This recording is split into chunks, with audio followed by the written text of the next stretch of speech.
Okay, so recording is on. Okay, good morning, good afternoon, and good evening based on your time zone. Thank you very much for joining today. Today's webinar is a free webinar for all of you, and we are very honored and fortunate to have Dr. Bashoo Naziruddin here with us. He's going to give a talk on novel treatment for type 1 diabetes. And he'll be telling us what are the current treatments for diabetes, the success of islet transplantation, future strategies to cure diabetes. He'll be giving us a lot of details today. This talk is a result of a collaboration between STEM Matters and Young Professionals Society. STEM Matters, we have a vision to enable students to innovate, invent, and deliver quality solutions to contemporary challenges. And our mission is to inspire students to excel in the areas of science, technology, engineering, and environment matters by nurturing their critical and analytical thinking skills. Our objectives are to nurture highly functioning teams to work together and create scientifically sound, innovative solutions to the world's complex problems. And we want to create a community of young innovators trained in problem-solving skills. We want to develop high-level scientific programs to provide an international forum for scientific contact to learn, collaborate, and compete for meritorious outcomes. We want to empower students with the skill sets, for example, research, programming, leadership, and others, to make them competitive in the higher education and marketplace. And last but not the least, we want to involve underprivileged youth in science, technology, engineering, and environment matters as well. We don't want to ignore anyone. And our sister organization, based off of UK, Young Professional Society, is set up to help support and change the lives of youth by providing personal and professional development opportunities. It aims to bring to the forefront a more progressive, accomplished, and enlightened younger generation of people who will be representatives and leaders of their communities, and who will contribute positively towards the wider society. So our wonderful, amazing speaker today, Dr. Bashoo Naziruddin, he's a professor and director at Baylor's Simmons Transplant Institute. His current research includes immunobiology of human islet cell transplantation, development of an optimal immunosuppressive regimen for islet transplantation, and strategies to include tolerance towards donor islets, and identification of novel drugs to prevent islet rejection. So we are very honored, very privileged, and fortunate to have Dr. Naziruddin with us. Dr. Naziruddin, thank you very much for joining. We will love to hear today some amazing things about the research that you're doing. So over to you. Yeah, thank you, Brother Shakil, and also Dr. Samir Iqbal, for your kind invitation to address this STEM students and STEM gathering. And good afternoon or good evening, depending on where you are joining for us on this occasion. Again, my title of the talk is Pancreatic Islet Transplantation. It is a novel and also a promising treatment for type 1 diabetes. When you hear the title, you may be sometimes a little bit surprised or even shocked. What is this islet transplantation? People generally talk about in a disease or a thing, but I estimate the intelligence of STEM students really high. So I want to, based on just now, Brother Shakil has illustrated what is the objective of STEM. It is to not only to encourage science, but also provoke thinking, critical thinking. That is very important. So in this presentation, I'm going to give you a little bit of a bird's eye view of this technology, but there is lots of information that you can critically think and challenge yourself and even ask me questions. So I'll be happy to answer them. So just a little bit about myself. I am basically from India. I graduated from south part of India called University of Madras. I did my BS in chemistry, then MS in biochemistry, PhD in biochemistry. And I was fortunate to come to United States in 1987. And initially I was at Oklahoma City. I worked on a disease called cystic fibrosis.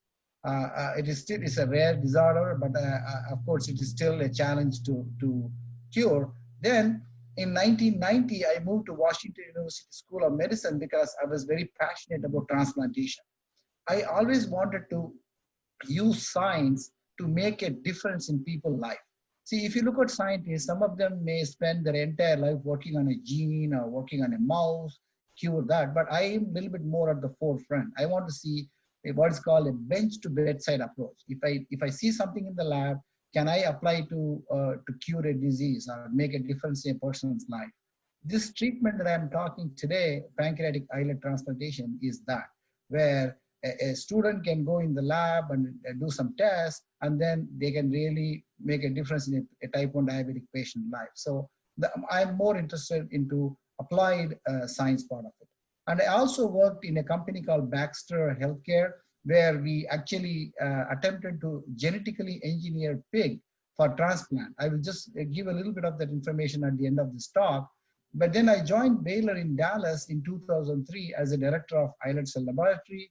I am currently a professor at Baylor University Waco Institute of Biomedical Studies, and I've also mentored several graduate students and postdocs in the research.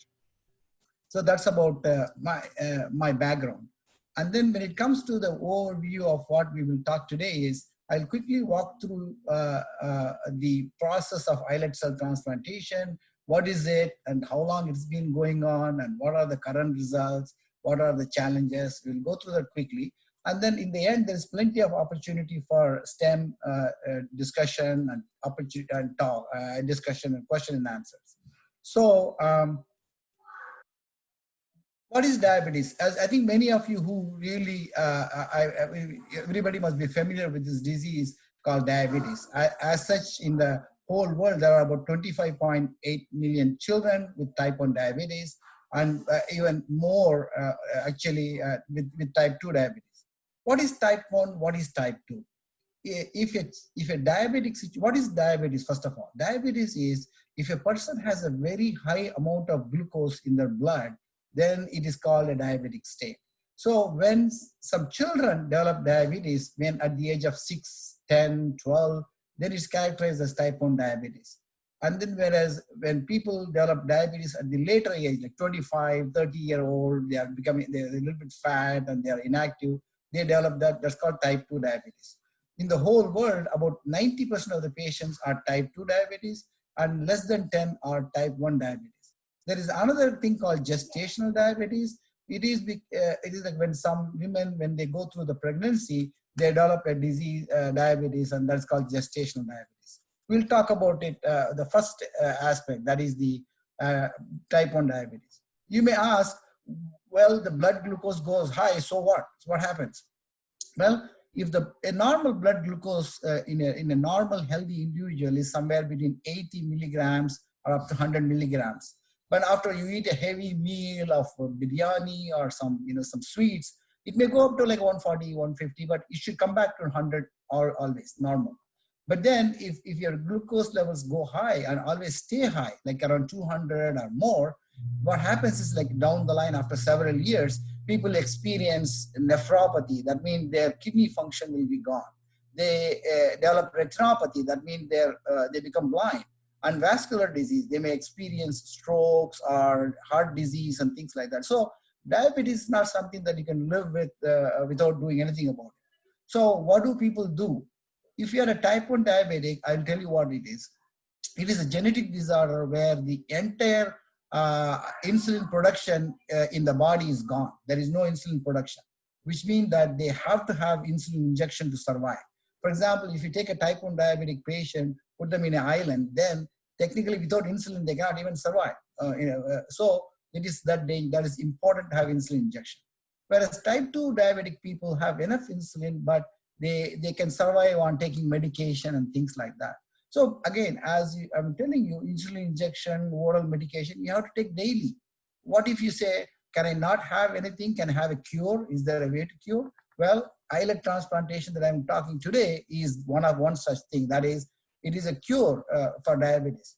Just to give you 1 minute of what is type 1 diabetes, like when some people, when they have some genetic predisposition, they call, and if you look at the left side of the bar, it's called islet mass. A normal person, say 100% of the islets are working.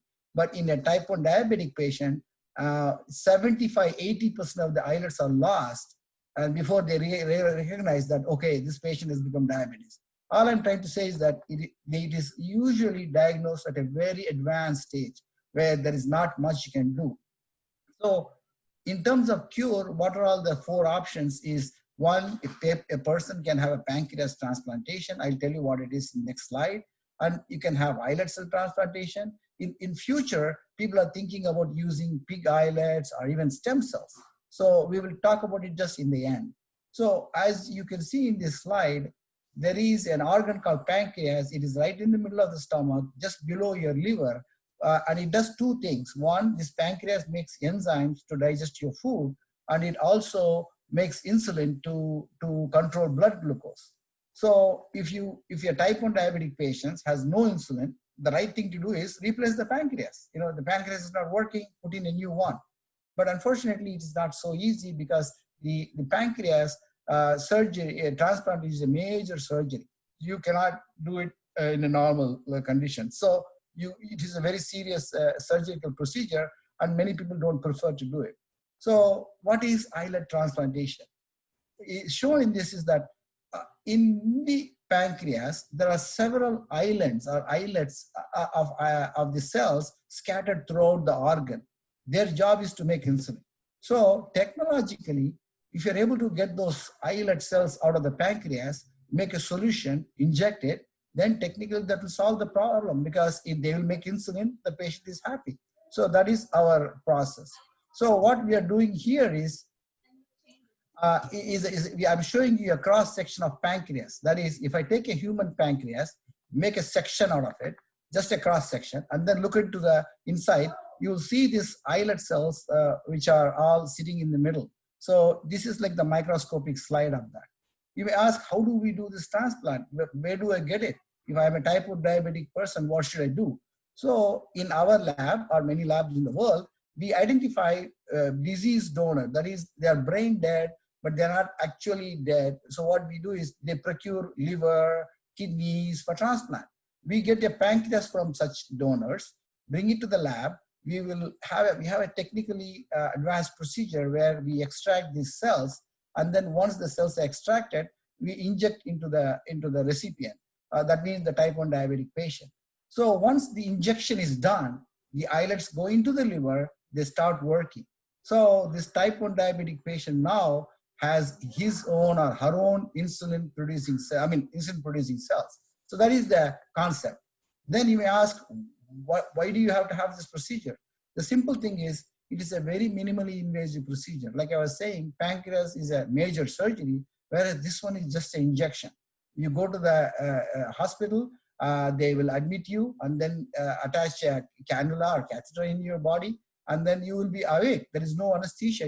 Local anesthesia is there just for the injection. You will be awake, you'll be talking, the cells go in your body. In a matter of 30 minutes or 45 minutes, the cells are in, and you just go home same day. So, if for a type 1 diabetic patient, this is like an amazing dream come true kind of treatment. But the results are also very good, because a patient, if the islets work very well, they don't need any more insulin, they don't need any more medication. So they have a much better life. You may ask, is this something new? You call it novel. Unfortunately, it is not really that novel. Way back in last century, in 1893 itself in Europe, people have attempted to do islet transplantation, but it has been evolved over a period of more than 100 years. And now we have finally, there are select centers in the United States that you see here where this islet transplantation is offered. Like, for example, you see Texas, we have Dallas, Fort Worth.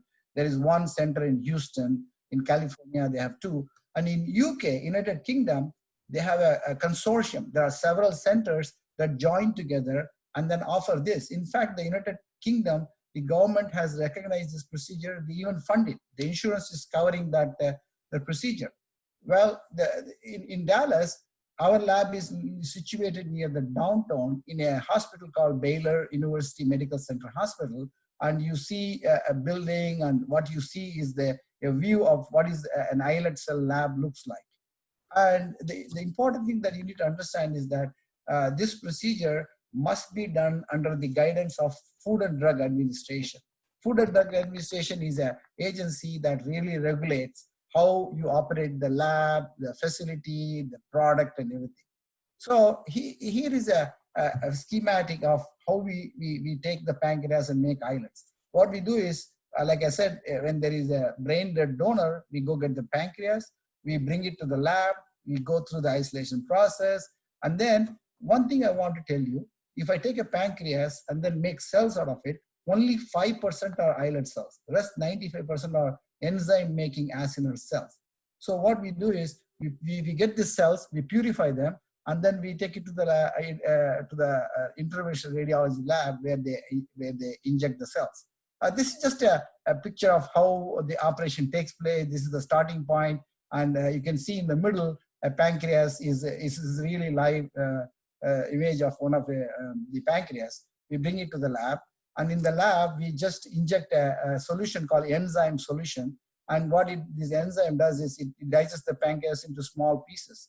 And you can see here, once the enzyme is in, I cut the pancreas into small pieces. We just put it into a chamber and digest. What is important is that you see here, within 30 minutes, the pancreas you saw in the previous slide is in the form of a solution. The whole thing is in liquid now. So from the liquid, we go through a purification process where in a matter of 10-15 minutes, we just purify the islets. What you see on the left side is the red dots are the islet cells. And then what you see on the right side is the more red dot. That means it's more purified preparation. So once this is done, we put the islets in a bag. As you can see here, this is a typical plastic bag containing about 200 ml of solution.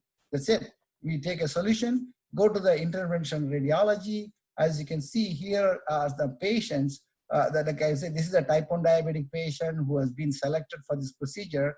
This patient is lying down, and then the radiologist is talking to them, and we are the transplant people, and we also talk to them. So what the radiologist does is he puts a catheter or a small plastic tube into the liver. The arrow mark shows that is where the islets go in. And once the radiologist accesses this particular part of the liver, we let the islets go in just through gravity. We just leave them. The solution goes through slowly, and then they lodge. So you may ask, well, you put in some cells into this person's liver. How are they going to work? How are they going to last for a long time? So, well, to protect the islets from, our body has been created to defend itself from external thing. For example, a virus, when it comes to inside our body, we defend it. Our body has a special system called immune system, which has got cells that defend against the virus. Same thing against bacteria. Now, the islets are foreign to this body. So once you put the islets in the liver, again, our body has to defend it. So we defend this. And so to defend it, what we do is by defense mechanism, our body may even reject those islet cells, destroy them. To protect from such a destruction, we use a medication called immunosuppression. Once you give the immunosuppression, the islets are kind of protected, so they don't get rejected by the body. So now what we do is, here is sorry, that's just it. Okay, you can see here, you are talking about this process, you have given the islets to a patient. Can I see some results? I'm showing you the results on 3 patients here. On the left side, you see the blood glucose level in the patient. It is called fasting blood glucose level. Anybody with diabetes, usually they wake up in the morning, look at the blood glucose level. You can see on the left side, their blood glucose was very high in the beginning, but as time goes on, like 300, 400 days, their glucose levels are very controlled. If you see on the right side, see this patient was taking insulin about 30, 35, 40 units a day. But then after the islets are injected once, that's called the first transplant, day 0. And then we can give one more injection if it's necessary. Once you give second, then this patient takes 0 insulin per day. That means they can have a normal life, eat normal food. As long as they take the immunosuppression, they are fine. They don't need insulin injection. They don't need any of that. So if you see the second patient, it is even longer. Currently in our center, we have a patient who has been insulin independent for 8 years, insulin free. So this is really a good result that I can show you. And the next one is the results. This is just a summary of what we have done. We have done about 17 patients, 27 transplant, but the important thing is 12 out of the 17 patients have achieved complete insulin independence. The rest 5 have less insulin requirement, but the life is a lot more better. So that is the summary. But then you may ask, what are the pros and cons? There is always an advantage, disadvantage. The disadvantage is the immunosuppression people have to take as long as they want the islets to work. That means instead of insulin, now they're taking immunosuppression tablets. But then also this procedure is expensive. Like in the United States, it may cost you like $200,000 to have 2 islet transplants. So that's an expensive procedure. So then you may ask, where are we going? Because also I was going to tell you one more thing. There is a shortage of organ. For example, in the United States alone, there are about 1.5 million or more diabetics. But are there that many pancreases? Are there 2 million pancreases for transplant? No, we don't have that. We have probably a few hundred or probably a few thousand organs. So that means there is a huge shortage. So to overcome that, you may not like this pig, but if you look at the structure of insulin, human and pig, there is only one amino acid different. There are 99% similar. So that means a pig insulin will work as good as in human. So which means if I put pig islets into human, that will be working fine too. So we are doing some research on can we use that. The reason is once you use these pig islets, there is plenty. You can throughout the world, anywhere in the world, we can deliver the islets from pigs that can cure type 1 diabetes. And also, you might have heard a word called stem cells. In a human body, there are specific cells. This is for your STEM students, so you should know a little bit about stem cells. So the stem cells is like, in a human body, there are cells which constantly progress and divide and differentiate into various parts of the body. Like some of them become bone marrow cells, some of them become nerve cells, some of them become heart muscle cells, some of them become islet cells. If you're able to identify those stem cells, culture them in a flask, we should be able to produce enough insulin producing cells to cure diabetes. So that's a challenge. So to summarize what I was telling you, that it's a viable option to treat brittle diabetics. You may ask, what is the big advantage? See, currently a type 1 diabetic patient can have an insulin pump attached. In their belly, there is a pump which constantly injects insulin. And there is another device called glucose meter, which constantly measures glucose. They communicate with each other and they can communicate. But unfortunately, if there is a mechanical problem, if the pump injects a lot of insulin, then the patient will have low glucose level that may result in death. So there is an issue, whereas the islet cells that we give, they are biological. When there is too much glucose, they will give insulin. When there is too less glucose, they will not make insulin. So it is a better thing. So this is a simple process. It looks from this presentation, but it is technologically very advanced. Okay, and I'm just giving you this procedure takes a big team, a team of surgeons, a team of islet specialists to do this. So that's about the pancreatic islet transplantation. Now, I want to open up and challenge you guys. You may ask, what is in it for STEM students? I'm like a 9th grader or a 10th grader. I am interested in science and technology. I want to know what is it that I can do to contribute? How can I join? Or is there something challenging? Yes, there are several challenges. Number one, there are patients with diabetes. Actually, the number of patients in the whole world is growing. If you're an Asian, like you're from India, Pakistan, Bangladesh, or you are from an African country, or even for that matter, if you're Hispanic, like if you're from Mexico or Southern, the number of diabetic patients is growing very, very alarming rate. So that is one thing. People can see why it is growing. Is there a genetic predisposition that we can analyze? Students can work on population genetics, try to find out why this is growing. The next is artificial pancreas. I just talked to you. We can have an insulin pump and glucose monitor. Can they communicate, deliver thing? And now I was telling you stem cells. Now there is technology where I can take a single cell and then look what are the genetic factors that are activated or are working. We can look at that. Again, can we detect diabetes at an early stage so that we can stop the destruction? That's the important thing. And for type 2 diabetic, like you may have somebody in your relative or a friend whose parents are type 2 diabetic.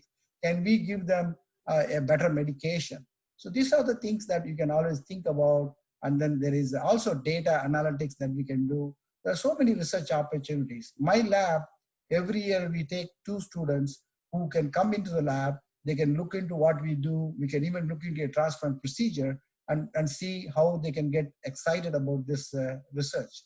So what I'll do is I'll stop here, and I'm open to questions because I was told it's a 30-minute talk. So I'm finishing like 3 minutes ahead. Wonderful, Dr. Naziruddin. That was very, very good. Very interesting. A lot of questions, hopefully. So I would ask the audience, if you have questions, you can unmute yourself or you can type in the chat window your questions and I can ask for you, however you want to ask the questions. So it's your choice. Let me see if on Facebook if we got any questions. In the meantime, folks on the Zoom, please let me know or let Dr. Naziruddin know if you have any questions.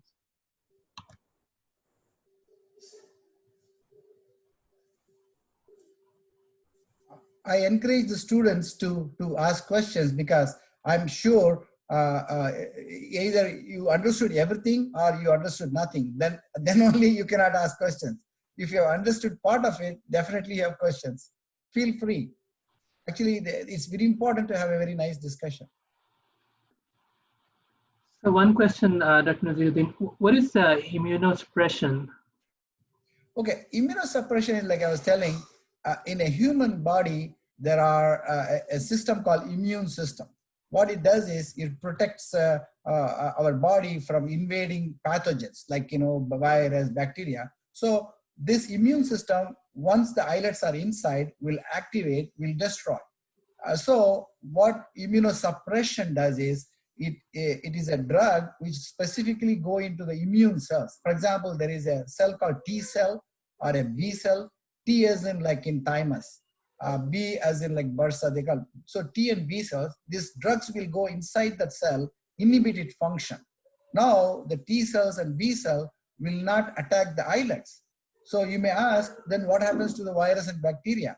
Well, this patient will be immune compromised. So immunosuppression protects the islets, but makes the patient susceptible to foreign agent or foreign attacks. And does it suppress anything which is kind of beneficial for the body or useful for the body, or it just only suppresses, does the only surgical kind of operation? Which part you're talking about? Which one is? The immunosuppression drug. Yeah, the immunosuppression. For example, whenever a patient receives transplant, kidney, liver, you've got to have immunosuppression. For example, some patients develop autoimmune disease. Autoimmune disease is like, I don't know whether anyone of you heard what is called a systemic lupus erythematosus, called SLE and all. What it does is, under certain circumstances, our body starts recognizing our own cells and attacks it. So immunosuppression in that condition protects our body, protects our, the cells that we need to have functioning. So immunosuppression can help not only in transplant, but also in autoimmune diseases. On the other hand, if you look at a cancer patient, in the cancer patient, you want more activation of immunosuppression, immune cells, because cancer grows in your body without the immune cells recognizing it. But if you're able to activate the immune system, it will recognize the cancer and kill it. So that is the job of the immune system too. So in cancer, we want the immune system to activate. In transplant, we want the immune system to be suppressed. Right. Another question, why are Asians more prone to diabetes? Is it due to more genetics or diet related, or what is the reason? See, it is a combination of everything. For example, people have done analysis of what is called an HLA analysis. They looked at the genes of patients from, let's say, South India is one of the highest population of patients with diabetes. So they looked at the genetics. There are some genes that are found in this population which are more in diabetic patient than non-diabetic. So that is number one. But there is no 100% proof that it is, but it's an association study. Then number two, diet. If you look at all the Asian and the population, they take more carbohydrate, like rice-based food, and then that is number two. The third is lack of exercise. In order for us to digest or utilize glucose in the body, you have to have an active lifestyle. You need to do exercise. So that is maybe lacking in this population. So it is a combination of everything: food, lifestyle, and genetic. Great. Dr. Naziruddin, we got one question from Facebook. The person is asking, my son is 5 years old. What is the recommended age of an islet transplant recipient? Is that son diagnosed with diabetes? Seems like, yes. Okay, so actually, if you look at technical wise, islets can be beneficial even for a child. But the immunosuppression that we give, like I mentioned two names called tacrolimus and sirolimus. These drugs are not really, normal drugs. They are very little bit difficult drugs. So the FDA has recommended not to give these drugs to small children, like 5-year-old, 6-year-old and all. So currently, the patient has to be 18 and above for consideration for islet transplantation. 18 and above. Got it. The other question is, are they doing regenerative medicine work on islets? Any research going on that? Absolutely. I mentioned to you regenerative medicine. For example, if you look into the slides, there is you can see the stem cells. Can you just hold on for a second? Okay. So if you look into this stem cells, it is regenerative medicine.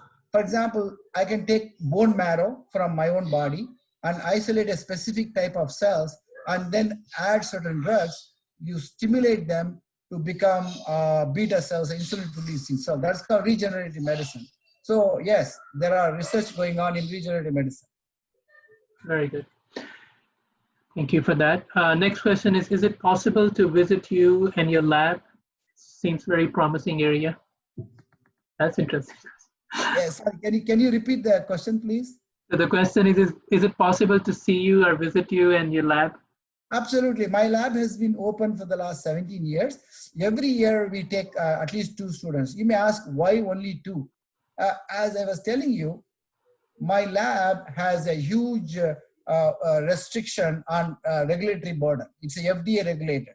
Even to enter the lab, you need to have access granted and all. So, and also the cells that we deal with may have some viruses. So you got to be careful. So what we do is we screen the students, we test them for everything, immunization record, everything. If they all fit in, then we let 2 students to come in and then they go inside the lab and then we can do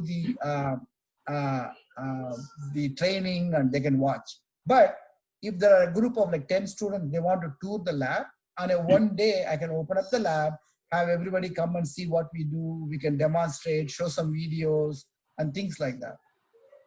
Very good. Thank you, Dr. Naziruddin. Another question on Facebook.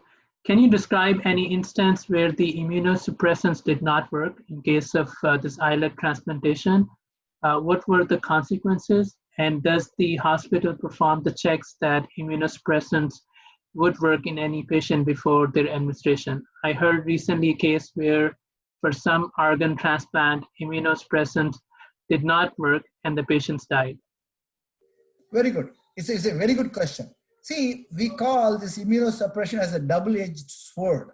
On one side, the immunosuppression can protect, can inhibit the T cells and B cells. On the other hand, they may be toxic to certain things. For example, the kidney can be affected by this immunosuppression. So what we do is in islet transplant patient, every day or every 3rd day, we draw the blood, look at the concentration of prograph, which is a tacrolimus.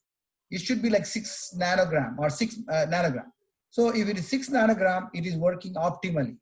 If it is, if the patient did not take the medication, it goes to like 1 or 2. That means the immunosuppression is failing.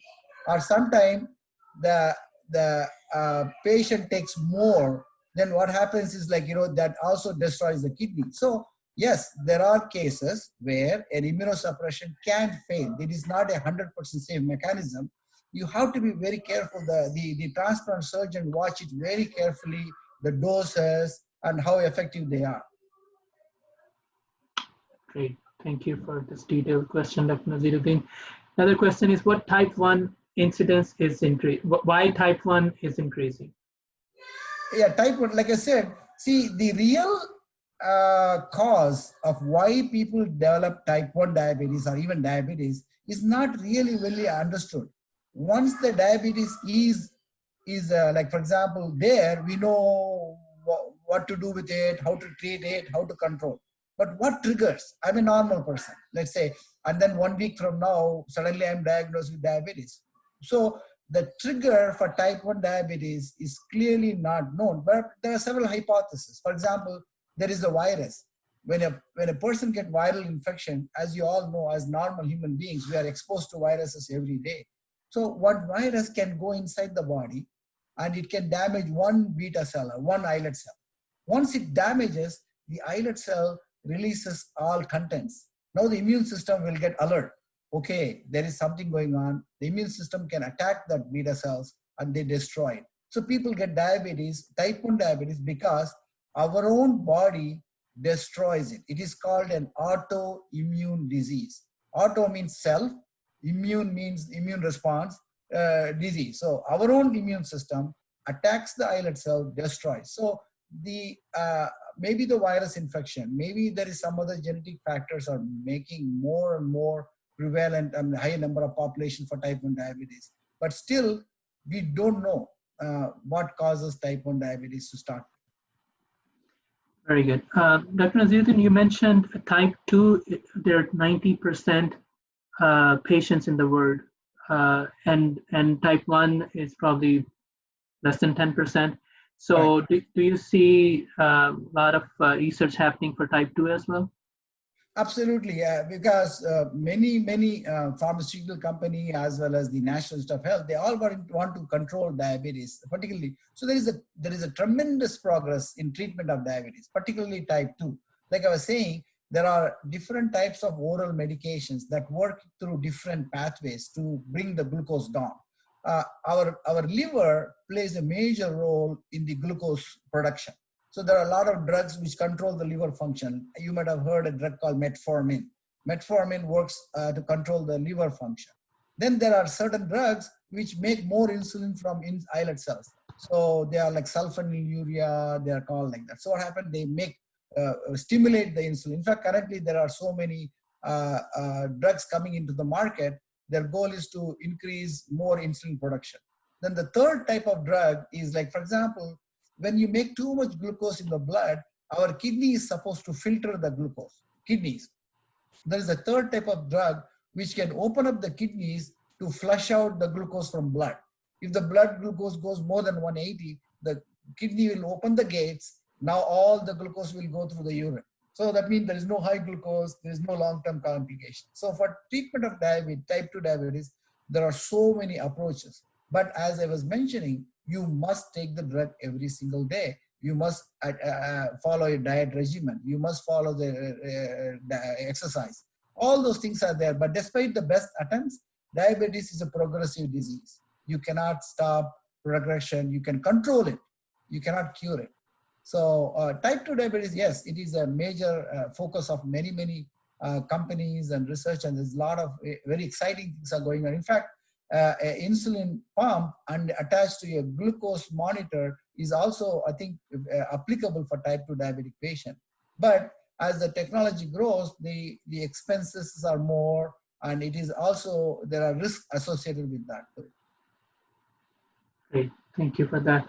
And speaking about the exercise, next question is, if someone has type 1 diabetes, is it possible if that person can come off of insulin by doing a lot of physical exercises?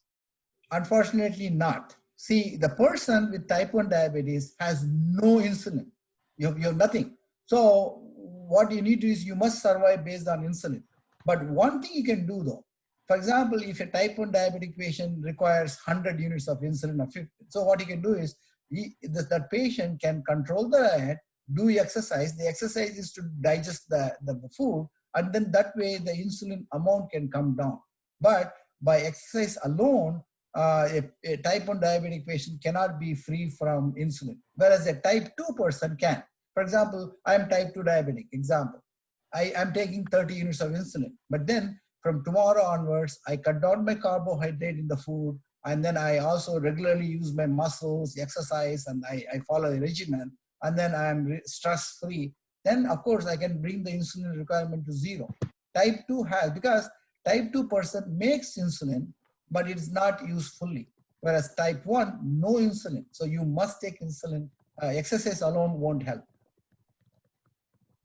Very good. Thank you for that. So next question, Dr. Naziruddin, for you is, what has your biggest accomplishment been so far?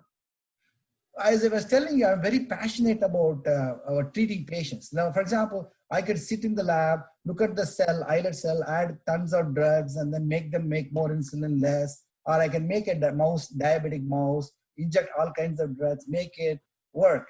But that's what, to be honest with you, 90% of the scientists in the world do.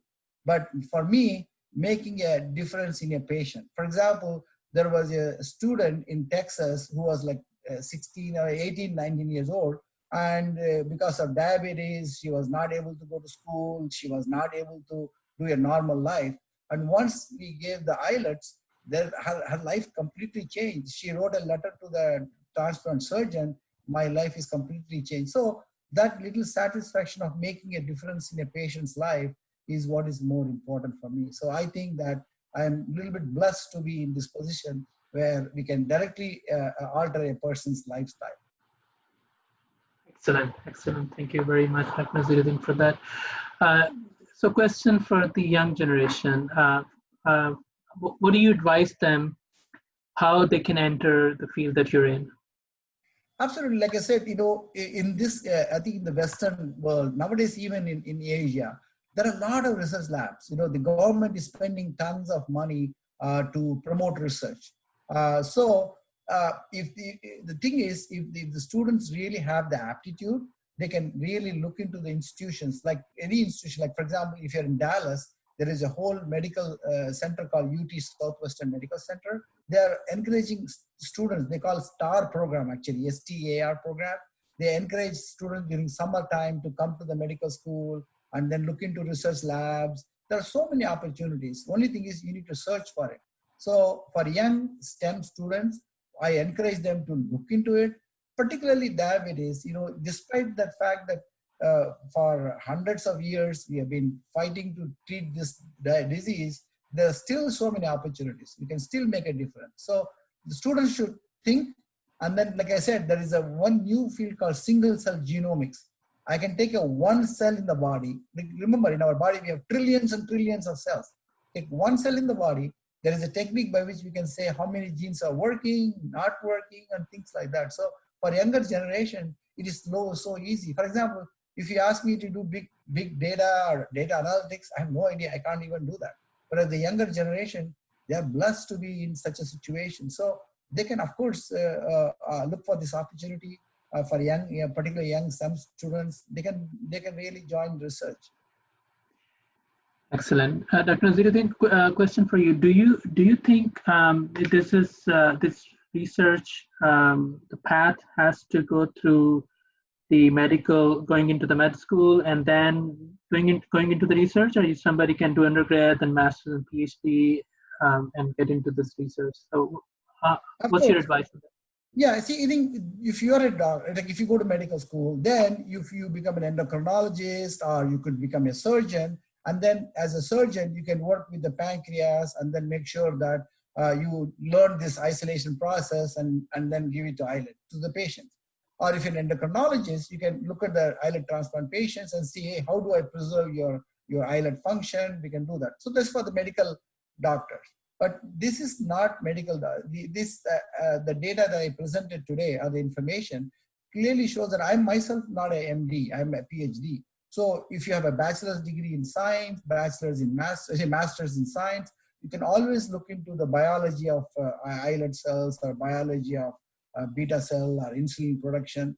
You can join this research even if you are not a doctor. As long as you have something to do with science, it's okay. Even if you're a high school student, like 11th grade, 12th grade, if you have a lot of interest in science, you can look for opportunities and you can make a difference. Excellent. And Dr. Naziruddin, does somebody have to be a PhD to get into the lab research work, or you have undergrads and masters as well working full time? Yeah, currently in my lab, we for example, from Baylor University, when a student has already finished bachelor's, they want to come for master's. We have a program where they can do master's and PhD together in my own lab. I have currently 2 students.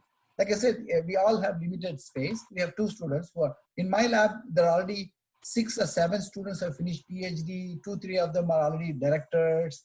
There was a person called Mazhar Adnan Kanak. He's from South India. He came and joined my lab, did masters, did PhD, learned the islet technology. He's a director in Virginia. So a student who is undergraduate also can come and do in summer some work in my lab and learn more about it. When you can do masters and PhD. Our lab is mostly for masters and PhD program.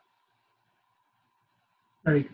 Yeah, do you have any full-time undergrad, those who have graduated from the undergrad program? Do you have those people as well? Absolutely, you can apply. There's a Baylor University Institute of Biomedical Studies. You can apply for MS and they give you a scholarship. In fact, you don't have to pay any tuition. If you are qualified, if you're eligible, currently in my lab, we have 2 students. They get $2,000 scholarship or more per month, plus 0 tuition fee. So yes, anybody can apply. And that's Baylor University, right? Correct, Baylor University. But again, there are so many programs. Like there are not only here, like UT Southwestern, and in other medical schools, there are always opportunities in islet labs. Excellent. Any other question from the audience? We are very blessed to have a speaker who is enjoying answering all these questions. Okay, we got another one. We have my son's cord blood stored. Can he use his own stem cells for his islet transplant in the future? Sure, I would say yes, because the technology is growing, particularly stem cells. You might have heard there are so many companies now which are into converting. See, I didn't elaborate a lot. There are 2 types of stem cells: those who are from cord blood and those who are in adult cells. The cord blood stem cells have more potential. They can be cultured in the lab and then driven, or they can be made into insulin-producing cells.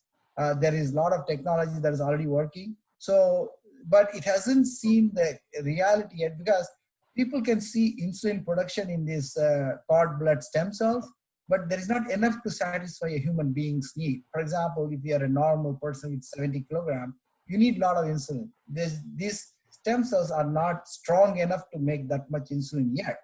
But we are doing so many things. Right now, there are so many advances in genetic technology that they can use cord blood stem cells into insulin-producing cells.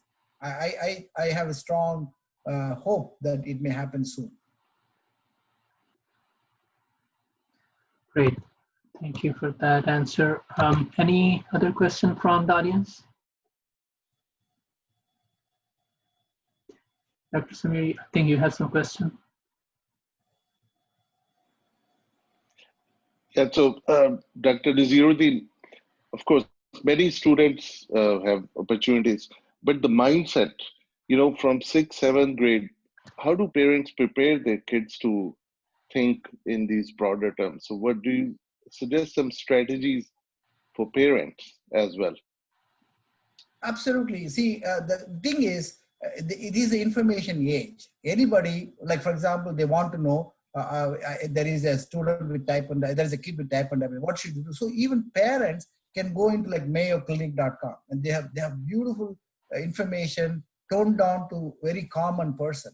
As a person who is not even into science, you can read those things and then get the information. If the kid is, for example, asking you a question, Dad, you don't want me to eat too much sugar. Why? Why should I not eat more sugar?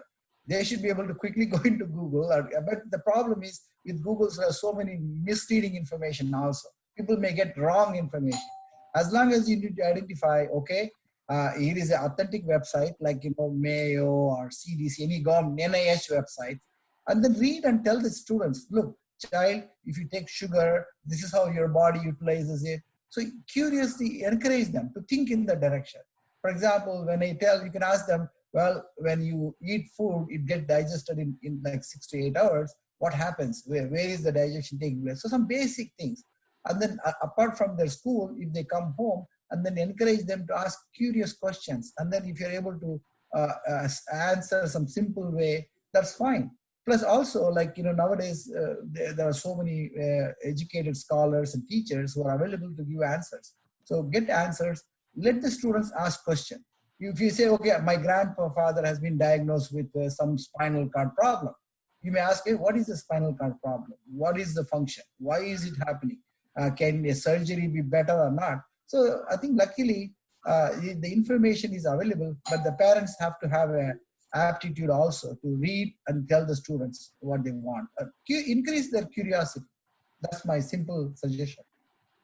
I think Professor Ahmed has raised his hand. Do you have any question, Professor Ahmed? Yes, thank you very much. If you hear me, okay, is this clear? Yeah. Yep. Yeah, thank you very much. Thank you, Mr. Professor. It's a very nice topic, believe me. I am a surgeon, and if I understand the topic good, if you give the isolate to the portal vein, that means you give the isolates for the pancreas again. But some of them will goes to the liver. My question is, did you have any investigations or any science to see after the implant of isolate where they goes to? This is the first question. And the second question, sometimes if we do a surgery procedure, we have and find what we name exopancreatic. It's just a small 1 centimeter of pancreatic somewhere else. Did you have to try to implant these isolate for the other organic, for example, just like spleen vein or in the abdomen? And at least, Mr. Professor, I asked if I can visit you in your lab because it's very interesting topic, and thank you for that. Thank you. Yeah, I think two brilliant questions. Since you're a surgeon, you're asking very advanced. That's very good. I don't know how many people can understand. His first question is, you said you're injecting the islets into portal vein. How do you know where are they going? What are they doing? Can you provide some scientific evidence? I want to tell the professor that yes, there is a imaging called PET imaging, you know, positive emission, PET imaging. If you give the islets and then image them in the liver, you can tell where they are going, whether they are going to the right side of the liver, left side of the lobe. So we have done imaging studies, not us, actually in Sweden they have shown where the islets go, number one. Number two, you are asking about extrahepatics as extra pancreatic sites. Yes, there is some insulin production even in the liver, in the intestine. There's a gut that there is known to be a little bit, but not a lot. So also you can put the islets in the extra pancreatic site. That is, if I can put them in the peritoneum. In the peritoneum, in a rat, the islets can work fine. They can control glucose. But in a human being, it is very difficult. There is a place called omentum that you can put the islet. They work fine. You can put it in the omentum, and the omentum can support the islet function, and the glucose can be controlled nicely. Yes, very that's good. Right. That's right, Mr. Professor. We put in the omentum. Yes, that's right. That's right. Thank you very much. If we can work, I forgot to answer your third question. Can you visit? As I was telling, yes, absolutely. You can visit the lab. Thank you very much. The last question, please just be patient for me. If we know that diabetic is a genetics, if we can make implant of this islet as a prophylactic for the people which have more than 40 years. And we know that they will go to diabetic disease. Fine. And thank you very much. Okay. And one more question, Dr. Naziruddin. Which natural remedies are there for diabetes? Absolutely. Actually, if you go to Middle Eastern countries all the way to Asia, there are so many plant products, that people can, for example, if you look at fenugreek, fenugreek, people, what they do is they soak the fenugreek in the night and then wake up in the morning, take the extract, and then they drink it. See, and also if you are from Asia, like Pakistan, people use the cinnamon powder. The cinnamon powder. What it does is these are all natural compounds. They stimulate the islets to make more insulin, and fenugreek also makes more insulin. So yes, there are so many natural products that can really stimulate insulin production. But the problem is when you take the extract of cinnamon, there are so many other things also that come with it. That, for example, some of the impurities in that cinnamon powder can disturb your liver function, or can disturb your liver function, kidney function. So those are the issues. Whereas with a purified compound or purified medicine, you know where it works, what receptor it binds. So if it's very specific, of course, there are so many natural remedies that are out there, but they are not well studied. Got it. Very good. Okay, so we are at the bottom of the hour. Any last question from anybody? We got an excellent comment and feedback from Sadi Ahmed, Dr. Naziruddin. She's saying, thank you so much for this presentation. As a mother of a child with type 1 diabetes since she was 14 months old, I try to keep learning about the research. This information was very beneficial. Thank you. May God give us a cure soon. So, amen to that. Amen. Any last question from anybody? Okay. Well, Dr. Naziruddin, I really enjoyed. I hope the audience also enjoyed. Very, very interactive session, very detailed answers from you, full of energy, and that was the interesting part that I liked. So thank you for that. I request the audience, before you leave, please leave us with your feedback. I have posted the link on Facebook as well as in the chat room in Zoom. We really need your feedback so that we can always, align and adjust our future game plan, a roadmap for the kind of topics and kind of speakers that we want to bring on through this platform for your benefit. We can align with what you're really looking for. And I'll end with the reminder to the audience that STEM matters. Our mission is to inspire students to excel in the area of science, technology, engineering, and environment matters by nurturing their critical and analytical thinking skills. And you heard several times Dr. Naziruddin mentioned that we really want to sharpen the critical and analytical thinking skills of our youth. And STEM matters. Our mission is to help our youth, our next generation, to really become better thinkers, better critical and analytical thinkers. We coach and mentor middle and high schoolers, and we prepare them for the national and international STEM competitions. We'll be opening up registration for the spring 2021 session next month. So please look for our information on the website, stemmatters.org, STEMATTERS.org. We look forward to have another batch of young students who will join us hopefully, and we will help them sharpen their STEM skills.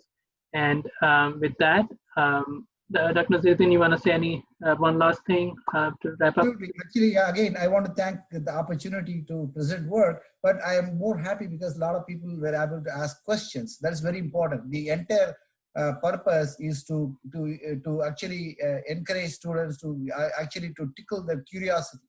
Can they become curious? Can they ask questions? And so that is the important things. I'm really happy that we had like around 20-25 minutes of discussion, and that's really the important thing. Excellent. So with that, thank you, Dr. Naziruddin, and thank you, audience, for joining us. Have a good, blessed rest of the day or evening, wherever you are. Take care. Bye-bye. Thank you, Dr. Naziruddin. Take care. Bye-bye. You're welcome. Thank you. Bye. Thank you.